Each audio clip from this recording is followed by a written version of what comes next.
23 जनवरी 1989 Japan के मिज़ातो शहर में मियानो हिरोशी और जो ओगुरा नाम की दो लड़कों को एक 19 साल की लड़की की अपहरण और सामूहिक बलात्कार के आरोप में गिरफ्तार करी जाती है, जिसको उन्होंने दिसंबर 1988 में अपहरण किया था। इन्वेस्टिगेशन के दौरान उनमें से एक के घर से जापान की पुलिस को महिलाओं के कहीं प्राइवेट कपड़े मिले। पूछताछ के दौरान मियानो को लगा कि ओगुरा ने पुलिस के सामने अपराध कबूल कर लिया है, इसीलिए मियानो ने पुलिस को सारी सच्चाई बता दी और बताया कि उसके सब कहाँ पा सकते हैं। ऑफिसर्स इसी कन्फेशन से हैरान थे, क्योंकि वो उस लड़की के बारे में बात नहीं कर रहे थे जिसकी कन्फेशन मियानो ने किया था। वो एक अलग महिला के बारे में पूछताछ कर रहे थे। पुलिस को मियानो ने वो ड्रम दिखाया जिसमें लड़की का लाश था। शव के फिंगरप्रिंट से पुलिस को लड़की की पहचान मिली, जिसके नाम था जुंको फुरुटा। जुंको फुरुटा एक 17 साल की हाई स्कूल में पढ़ने वाली लड़की थी, जिसको 4 हाई स्कूल के लड़के ने मिलकर 25 नवंबर 1988 को किडनैप कर लिया था। उसके बाद उसको कई हफ्तों तक दुष्कर्म करा गया। 40 दिनों तक बेरहमी से अत्याचार किया गया। उसी 40 दिन में मोर देन 400 टाइम्स उसके साथ दुष्कर्म करा गया और आखिरकार 4 जनवरी 1989 को लड़कों ने जुंको की हत्या कर दी, जिसके उसका पीड़ा समाप्त हुई। जुंको एक खूबसूरत, फ्रेंडली और पॉपुलर लड़की थी जो अपनी पढ़ाई को लेकर बहुत सीरियस थी। दुख की बात यह थी कि उसकी जान इसीलिए चली गई क्योंकि welcome to true crime documentary channel again. Here you are listening the true crime story Junko Furuta, या हम ये भी बोल सकते हैं 40 days of hell. Junko Furuta की जन्म 1971 में मिज़ातो साइतामा जापान में हुई थी और किडनैप होने के टाइम पर वो सिर्फ 17 साल की थी। वो अपने पेरेंट्स और बड़े भाई के साथ जापान के मिज़ातो में ही रहती थी। स्कूल के बाद वो पार्ट टाइम जॉब करने जाती थी क्योंकि ग्रेजुएशन बाद के लिए वो कुछ पैसे जमाना चाहती थी। उसके बहुत सारे बड़े बड़े सपने थे, उसमें से एक था सिंगर बनना, जो वो कभी बन ही नहीं पाई। जुंको अपने स्कूल, अपनी फ्रेंड सर्कल में बहुत पॉपुलर थी, पर वो अपने बाकी दोस्तों की तरह पार्टी करना, शराब पीना, इस सब में वो अपना टाइम जाया नहीं करती थी। इसीलिए वो अपने स्कूल में बहुत पॉपुलर थी और दोस्तों के बीच वो बहुत ज्यादा जानी जाती थी, क्योंकि जुंको कभी टाइम जाया नहीं करती थी। वो हमेशा पढ़ाई में रहती थी और एक्स्ट्रा करिकुलर में वो बहुत आगे थी। पर नवंबर 1988 में सारा कुछ बदल गया। जुंको को किडनैप करने वाला उसी की ही स्कूल के 4 लड़के थे जो उसी के साथ उसके ही सेक्शन में पढ़ते थे, जिनका नाम था जो ओगुरा, यासुशी वातानाबे, शिंजी मिनातो। जिसमें से जो ओगुरा, यासुशी वातानाबे दोनों 17 साल के थे और शिंजी मिनातो सिर्फ 16 साल का था। और पूरे ग्रुप में रिंग लीडर था मियानो हिरोशी, जो कि 18 साल का था।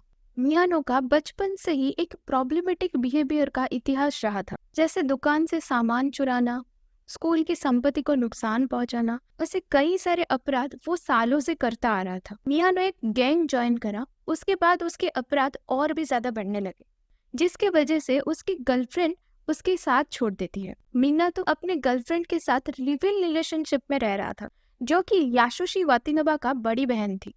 जुंको को अत्याचार और हत्या के दौरान उन्होंने मिनातो के घर के 2nd फ्लोर को इस्तेमाल करा था, जहां वो फ्रिक्वेंटली आते जाते रहते थे। मियानो का जापानीज माफिया से भी संबंध था, जिसे जापान में याकुजा कहा जाता है। मिनातो ने पहले भी याकुजा के लिए काम कर चुका था, जैसे कि पर्स चुराना, वसूली, बलात्कार करना, किसी को अपहरण करना। उनके स्कूल के कुछ दोस्तों के अनुसार मियानो को कुछ हद तक जुंको से प्यार हो गया था, पर जब जुंको मियानो को ठुकरा देता है तो मियानो बहुत गुस्सा हो जाता है, क्योंकि किसी का भी मियानो को ठुकराने की हिम्मत नहीं था तब जब उसने अपने याकुजा दोस्त के बारे में सबको बता के रखा था। रिजेक्शन के कुछ दिन बाद, यानी कि 25 नवंबर 1988 को मियानो और मिनातो मिज़ातो साइतामा के एक लोकल पार्क में घूम रहे थे और लड़कियों को फंसाने की कोशिश कर रहे थे। रात के करीब 8:30 बजे लड़कों ने जुंको को अपनी साइकिल से जाते हुए रास्ते में देखा। उस समय वो अपने पार्ट टाइम जॉब से घर लौट रही थी। मियानो और मिनातो जल्दी से प्लान बनाते हैं। प्लानिंग के हिसाब से मियानो ने मिनातो को बताता है कि वो दौड़कर जुंको के पास जाए और जुंको को साइकिल से धक्का देकर भाग जाए। मियानो दिखावा करते हुए जुंको के पास गया, उसे उठने में मदद करी और उसे सुरक्षित घर तक छोड़ने का ऑफर दिया। जुंको ने मियानो के ऊपर विश्वास दिखाते हुए उसके साथ चलना शुरू कर दिया। रास्ते में जाते समय मियानो ने जुंको का विश्वास जीत लिया था, जिसके कारण वो धोखा देके उसे एक गोदाम में ले जाता है, जहां उसे जान से मारने की धमकी देकर उसके साथ बलात्कार करता है। बाद में उसे पास के एक होटल ले जाकर उसके साथ बलात्कार करता है। उसी होटल में से मियानो ने मिनातो और दो दोस्त को बुलाता है और जुंको के साथ उसने जो भी किया था उसको विस्तार से उन लोगों को बताया। ओकुरा ने मियानो को कहा कि वो जुंको को बंदी बनाकर रखे, ताकि वो और उसके कई दोस्त उसके साथ दुष्कर्म कर सके, क्योंकि इन ग्रुपों का सामूहिक बलात्कार का केस पहले से ही रहा था और उन्होंने पहले भी एक लड़की को अपहरण करके उसके साथ सामूहिक बलात्कार कर चुके थे, लेकिन बाद में उसे छोड़ दिया था। उस लड़की ने इन लोगों के बारे में कभी भी कोई कॉम्प्लेन नहीं करी थी, क्योंकि उसे पता था इन लोगों की संबंध याकुजा गैंग के साथ था। लड़की डरी हुई थी कि अगर इसके बारे में किसी को भी पता चलता है तो उसे और उसकी फैमिली के साथ क्या हो सकता था। सुबह के करीब 3 बजे मियानो जुंको को पास के ही एक पार्क में ले जाता है, जहां बाकी के 3 लड़के इंतजार कर रहे थे और वो जुंको को बताते हैं कि वो याकुजा गैंग के हिस्सेदार है। हर बार की तरह उन्होंने जुंको को ये बोल के डराया कि अगर वो इसके बारे में किसी को बताती है तो उसको और उसके परिवार को मार दिया जाएगा। लड़कों ने उसे पकड़ लिया और उसे मिनातो के घर ले गए, जहां उसके माता पिता रह रहे थे। 27 नवंबर 1988 को जुंको के माता पिता उसके गुमशुदा होने की रिपोर्ट लिखाते हैं। मियानो ने जबरदस्ती जुंको को देकर जुंको के माता पिता को कॉल लगाया और ये विश्वास दिलाया कि जुंको अपने दोस्तों के साथ बाहर घूमने आई है और अभी सुरक्षित है और अभी दोस्तों के साथ रह रही है। शुरुआत में जब मिनातो के माता पिता आसपास रहते थे तो वो जुंको को ऐसे व्यवहार करने के लिए कहते थे जैसे कि ये दिखाई जाए कि ये मिनातो की गर्लफ्रेंड है। हालांकि जब उन्हें ये पता चल गया कि मिनातो के माता पिता पुलिस को संपर्क नहीं करेंगे, ये सब नाटक करना बंद कर दिए। बाद में मिनातो के माँ ने ये भी कबूल कर लिया था कि उन्होंने कभी भी पुलिस को संपर्क करने के बारे में नहीं सोचे थे, क्योंकि मिनातो का इन्वॉल्वमेंट याकुजा गैंग के साथ था और पहले भी मिनातो अपने माता पिता को मारपीट करता था। इसलिए वो मिनातो को याकुजा गैंग से बहुत डरते थे। उन लोगों ने जुंको को 40 दिनों तक बंधक बना के रखे, जहां उन्होंने बार बार उसे पीटा, उससे बलात्कार किया और अत्याचार किया। 28 नवंबर 1988 की रात को उन्होंने और 2 लड़कों को उस घर पर लेके आए। वो ऊपर के मंजिल पर गए जहां जुंको बैठी थी। वो साथ में काशी के दवा लेकर गए थे। उसको पीते हुए उन्होंने जुंको को ये दिखाने की कोशिश करी कि वो ड्रग्स ले रहे हैं और उन्होंने ऐसे नाटक रचा कि जैसे वो ड्रग्स लेकर नशे में है। जुंको वहां से भागने की कोशिश करी, चिल्लाना शुरू करा। आखिरकार लड़कों ने जुंको को पकड़ लिया। जब मिनातो की माँ आकर देख रही थी कि क्या हुआ है तो लड़कों ने कहा कि वो मस्ती कर रहे हैं, मतलब वो लड़की के साथ खेल रहे थे। मिनातो की माँ जाने के बाद वो जुंको के साथ फिर से सामूहिक बलात्कार करते हैं। लड़कों के बयान के अनुसार लड़की तभी बेहोश की हालत में थी। अगले 40 दिनों में जुंको के साथ हर रोज बलात्कार किया गया। एक बार तो एक ही दिन में उसको 12 लोगों ने मिलकर बारी बारी से बलात्कार किया था और करीब 100 अलग अलग लोगों ने मिलकर करीब 400 से ज्यादा बार उसके साथ बलात्कार कर चुके थे। सिर्फ इतना ही नहीं, साथ में उसके साथ बहुत से अत्याचार भी करे जा रहे थे, जिसको सुनने में इतना भयानक लग रही है। एक बार सोचो उस लड़की पर इतने दिनों तक क्या बीती होगी। 4 दोस्तों ने मिलकर उसके प्राइवेट पार्ट के बाल काट देते हैं, उसके सारे कपड़े उतार कर उसे नाचने को बोलते हैं। उसे इतनी बुरी तरीके से पीटा गया था कि वो चल भी नहीं पा रही थी। उन्होंने उसे बहुत कम कपड़ों के साथ सर्दी के दिन में बालकनी में सोने को मजबूर करते थे। उसके प्राइवेट पार्ट और एनएस में मेटल रॉड, कांच की बोतल, जलते हुए माचिस जैसे चीजें डालते थे। फ्रीजर के अंदर उसे कई घंटों तक लॉक कर देते थे। जुंको को हमेशा बिना कपड़ों के रखते थे। मजे के लिए उससे डांस करवाते थे।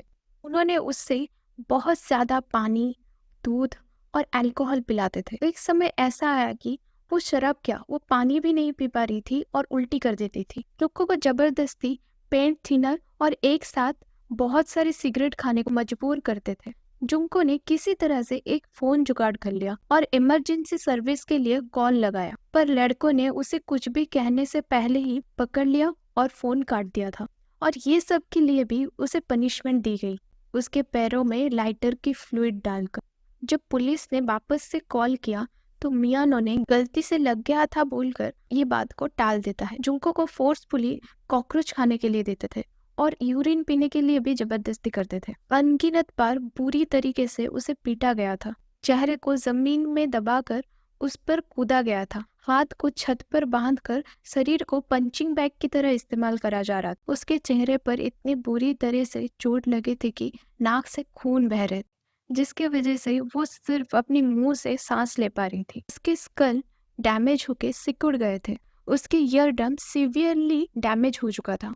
जुंको इतने दिनों में बहुत ज्यादा मैलनरिश्ड हो गई थी क्योंकि उसे बहुत कम खाने को दिया जाता था। उसे बहुत ज्यादा इंजरी और हॉरिबल इन्फेक्शंस हो गया था, जिसके चलते वो अब सही से बाथरूम भी नहीं जा पा रही, वो सिर्फ अपनी बेड तक ही सीमित हो गई थी। उसने अपने यूरिन ब्लैडर पर पूरे नियंत्रण खो चुकी थी। इतने में भी उन लोगों का उस पर दया नहीं आया और उन्होंने अपना अत्याचार कंटिन्यू रखा, जैसे कि डंबल को अपने पेट पर रखना और गल्फ की स्टिक से पीटना, उसके प्राइवेट पार्ट पर सिगरेट्स और ग्रिल्ड चिकन घुसाना, लोहे की रॉड से मारना, हॉट वॉक्स मुंह पर गिराना, आई लिड को सिगरेट और लाइटर से जलाना, चेस्ट पे सुई डालना और उसके लेफ्ट निपल को काटने के साथ साथ चिमटे से नष्ट करा गया था। गरम लाइट बल्ब और सीजर उसके प्राइवेट पार्ट पे घुसाया जाता था, जिसके वजह से उसके प्राइवेट पार्ट पर हेवी ब्लीडिंग हो रही थी और पूरी तरीके से इन्फेक्शन हो गया था। वो इतनी हंसती खिलती और इतनी सुंदर लड़की थी, पर उसके आखिरी जीवन काल में उसे इतना मारा पीटा गया था, इतना टॉर्चर करी गई थी कि उसकी सारी सुंदरता नष्ट हो गई थी। उसका मुंह इतना सूज गया था कि वो पहचान में भी नहीं आ रही थी और उसके शरीर से सड़ने की बदबू भी आने लगी थी, जिससे उन लड़कों का उसमें रुचि खत्म हो गई थी, जिसके वजह से उन्होंने और एक 19 साल की लड़की को अपहरण करते हैं और उसके साथ वैसे ही सामूहिक बलात्कार करा जाता है। लड़कों ने उसे वैसे ही काम से घर लौटने के टाइम पर उसे रास्ते से उठा लिया था, उसके साथ दुष्कर्म करी जाती है, बाद में उसे छोड़ भी दिया जाता है।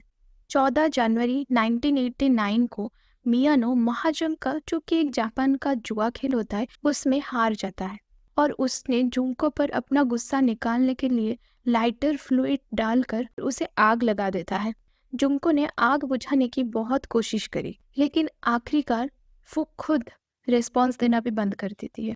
इसमें भी लड़कों ने उसे पीटना जारी रखा था। उसके बाद एक मोमबत्ती जलाए और उसके चेहरे पर गरम मोम टपकाए, उसके पलकों पर 2 छोटे मोमबत्ती रखे और उसे अपने यूरिन पीने पर मजबूर किए।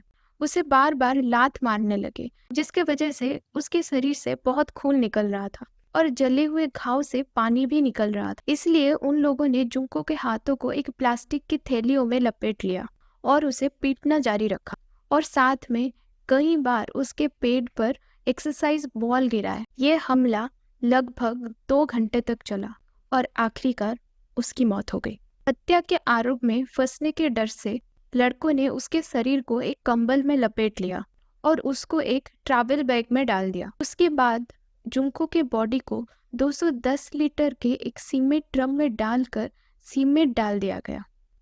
रात के करीब 8 बजे टोक्यो के कोटो नामक जगह पे उन्होंने एक सीमेंट ट्रक पे उसे लोड कर दिया और बॉडी को डिस्पोज कर दिया। कैद के दौरान जुंको ने बताया था कि उसे टोनबो ड्रैगन फ्लाई की लास्ट एपिसोड ना देखने की पछतावा है। मियानो को लास्ट एपिसोड का वीडियो टेप मिला और उसने उसे जुंको के बॉडी के साथ डिस्पोज कर दिया। मियानो ने ऐसा इसलिए नहीं किया कि उसे जुंको पर दया आ रहा था, बल्कि इसीलिए करा था क्योंकि वो नहीं चाहता था कि जुंको वापस भूत बनकर आए और उसे परेशान करे। जैसे वीडियो की शुरुआत में मैंने बताया था कि 27 जनवरी 1989 को जापान की पुलिस मियानो और ओबुरा को एक 19 साल की लड़की की अपहरण और सामूहिक बलात्कार के केस में पकड़ता है, पर इन दोनों को लगता है कि पुलिस को जुंको की हत्या के बारे में पता चल गया, इसलिए मियानो ने पुलिस को सारी सच्चाई बता दी। पर पुलिस ये कन्फ्यूजन से हैरान था क्योंकि पुलिस को इस केस के बारे में कुछ पता ही नहीं था।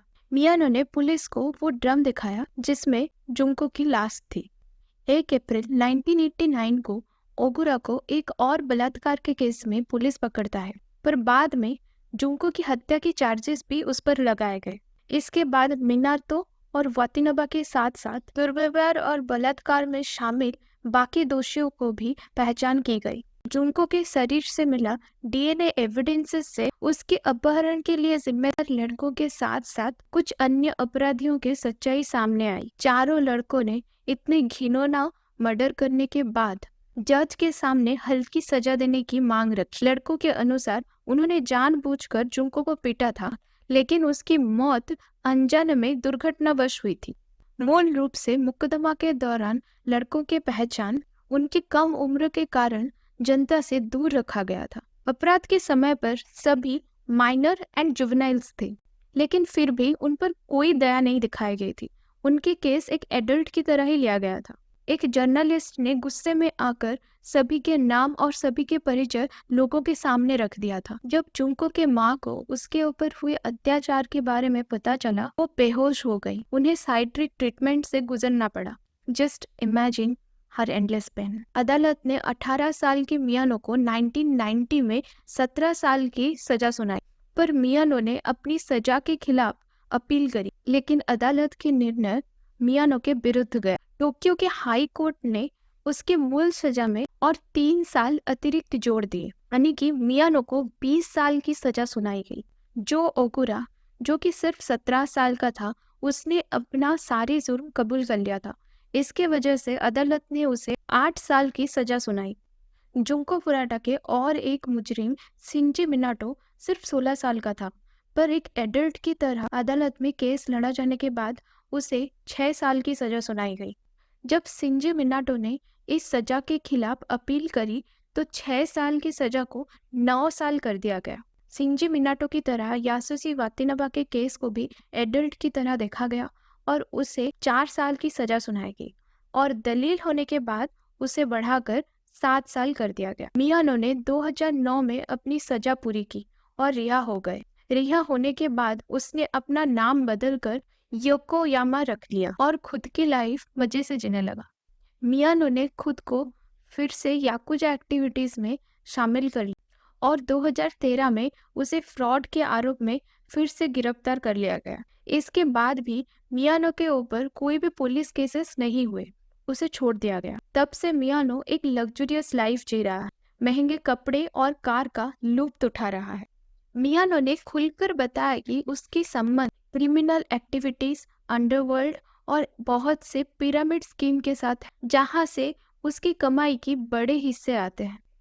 जो ओकुरा ने 1999 में जेल से रिहा होने के बाद कथित तौर पर एक रेगुलर लाइफ जिया और यहाँ तक एक रिलेशनशिप पे भी आ गया। हालांकि 2004 में उसने एक हॉस्टेस क्लब के मैनेजर को अपहरण कर लिया और उस पर हमला किया, क्योंकि उसे लगा कि वो उसके करंट गर्लफ्रेंड के साथ संबंध में था। जो ओगुरा ने मैनेजर को फोर्सफुली अपने ट्रक में बिठाया और शहर से दूर मिज़ातो में ले गया। उसे 4 घंटों तक बहुत ज्यादा टॉर्चर भी किया। उसने मैनेजर को जान से मारने की धमकी भी दी।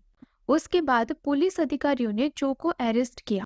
जो को हमला के लिए 4 साल की सजा भी सुनाई, जो 2009 में रिहा हो गया। शिंजी मिनातो जेल से रिहा होने के बाद अपने माँ के साथ रहने लगा और उसने एक नॉर्मल लाइफ जीने की कोशिश करी। इवन मिनातो के बारे में कई सालों तक कोई खबर नहीं था, पर 2018 में फिर से एक केस सामने आया जहां मिनातो को 32 साल के एम्प्लॉय को लोहे की रॉड से मारना और चाकू से उसकी गला काटने के आरोप में गिरफ्तार किया गया। पर पहले की तरह उसने अपनी हत्या करने की इरादा को इनकार कर दिया। ये अभी तक स्पष्ट नहीं है कि इसके लिए इसको कभी दोषी करार दिया गया या नहीं। यासुशी वातिनबा जेल से रिहा होने के बाद उसके बारे में किसी को भी कुछ पता नहीं। उसने अपने आप को सभी से दूर रखा है। 2018 के एक रिपोर्ट के अनुसार उसने अपना जीवन अपने माँ के साथ ही बिताना सही समझा, खुद को अपराध से हमेशा दूर रखा। जुंको के अंतिम संस्कार 2 अप्रैल 1989 को हुआ था। 1 महीने के बाद वो ग्रेजुएट होने वाली थी। जुंको के प्रिंसिपल ने जुंको के माता पिता को जुंको के हाई स्कूल के डिप्लोमा की सर्टिफिकेट दिया। उसके एम्प्लॉयर ने उसके यूनिफॉर्म को भेंट के स्वरूप दिया, जिसको उसके साथ साथ कैस्केट में रखा गया। मियानो के माता पिता ने जुंको के माता पिता को अदालत के ऑर्डर के अनुसार 50 मिलियन येन जरिमाना देना पड़ा था, जिसके लिए मियानो के माता पिता को उनके घर भी बेचना पड़ा था। जुंको की स्मृति में उसके दोस्तों ने उसके लिए लेटर लिखा था, जो कि यून-चान, आपको फिर से स्वागत है। मैंने कभी नहीं सोचा था कि हम आपको इस तरह फिर से देखेंगे। आप बहुत दर्द में रहे होंगे, बहुत पीड़ा में। स्कूल उत्सव के लिए हम सभी ने जो खुशियां मनाए, आपको बहुत अच्छे लगे होंगे ना। मैंने सुना है कि प्रिंसिपल ने तुम्हें हाई स्कूल सर्टिफिकेट दिया है, इसीलिए हम सभी ने एक साथ सर्टिफिकेट ले ली है। जून-चान, अब कोई दर्द नहीं है, कोई पीड़ा नहीं है। प्लीज शांति से आराम से रहो। अगर आप यहाँ तक देख रहे हो तो और मेरी वीडियो पसंद आई है तो लाइक के साथ साथ सब्सक्राइब भी कर देना। और जुंको के याद में, जुंको के लिए कोई मैसेज हो तो कमेंट्स में ज़रूर लिखना। और खुद के ख्याल रखें, सुरक्षित रहें और खुश रहें। Signing off for today.